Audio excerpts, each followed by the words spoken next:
You want to feel close to your husband. You like physical touch. There's nothing wrong with physical touch, but you want something that's not either one, going to make him think that he should escalate things or give you added pressure for that night that he's going to want to have sex, you know? You just want to be able to hold hands, snuggle, be close together, have them touch you in places that aren't like sexual hotspots, if you know what I mean. I mean, dude, stay away from the bum and the boobs. We've got hands, we've got shoulders, we've got stomachs, we've got legs, we've got feet.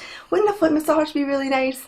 So this is what I'm going to help you with in this video, how to get more PG rated physical touch, which won't cause any escalation or any more pressure to have sex. The first thing to do is to communicate this in a really clear and concise way. I'm talking super specific, because what's happened to men all over the world is that they're being taught about women's sexuality in really totally wrong ways. I mean, think about the media, think about porn, think about all these things that our husbands are being exposed to, which tells them, zone in on the sexy parts first. And also, it doesn't give them really a way to communicate in a healthy way how they want to have sex with you. So that's the only way they know how, is to kind of start touching those areas and hoping that some magical thing would happen.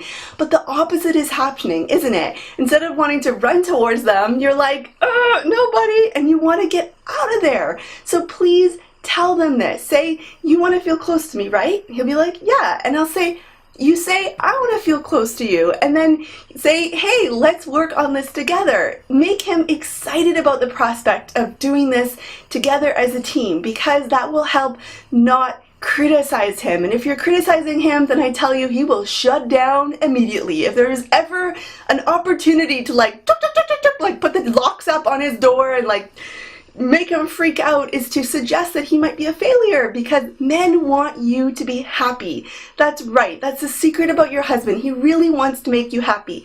So be really clear about what you want. For example, my love, when we're in the car together, I love holding hands. Would that be okay if we hold hands and you just keep it there and keep cool and like your hand doesn't like creep up into my nether regions? Secondly, you need a time where he knows you're gonna possibly make love. He just needs that, and that's okay. And that's why I really encourage all women, especially mothers, to make time for scheduled sex. I know it sounds boring. I know it doesn't sound hot and spontaneous and exciting.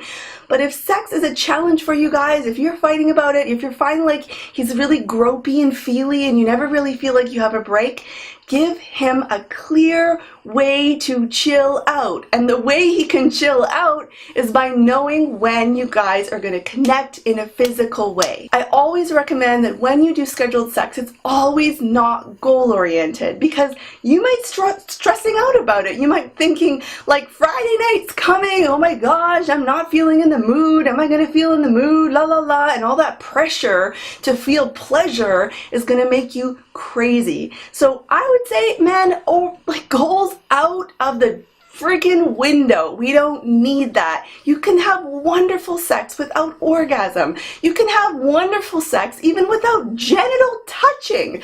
So please keep an open mind and ask your husband that this is really essential for you, and it will really make you look forward to the experience. And lastly, what I want to recommend is for you to have patience.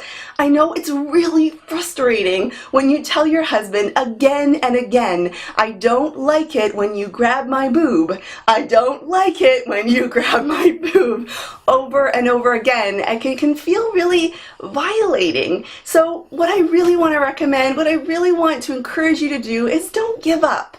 Be assertive. Absolutely be assertive. Don't let it go by. Don't let him touch you in ways that makes you feel used or objectified or violated. Please don't. And don't underestimate the effect that those feelings are having on you, your sexual health, and your marriage. But at the same time, please be patient. These men have been just bombarded by media messages that this is how women like to be touched. And depending on where they are in their life, they might be seeing that more greater if they're watching pornography, for example. So please have patience, but stay assertive. It took me 10 years. I am not kidding. 10 years of telling my husband, I do not like it when you smack my butt in the kitchen. And guess what would happen? He would come in the kitchen, I would be bending over to pick something up from the fridge, and guess what would happen, ladies? That's right. A big smack on my ass. And I hated it. It was so frustrating. But it wasn't until I said, no more. And when he would do it, I would turn around and I would say, my darling, I love you, but I hate it when you do that. When you do that, it makes me feel blah, blah, blah, blah, blah. And over again, I was able to retrain his brain for my likes and my tastes. If you are somebody who's been struggling with sex just in general in your marriage and you'd really like a little bit more help, I have a free video, it's in the description below, how to want it more without increasing expectation from your husband. I really recommend that you watch that video because it gives my all-time most important thing that I share about wanting it more with your husband. So please check out that video. I will see you soon. Bye!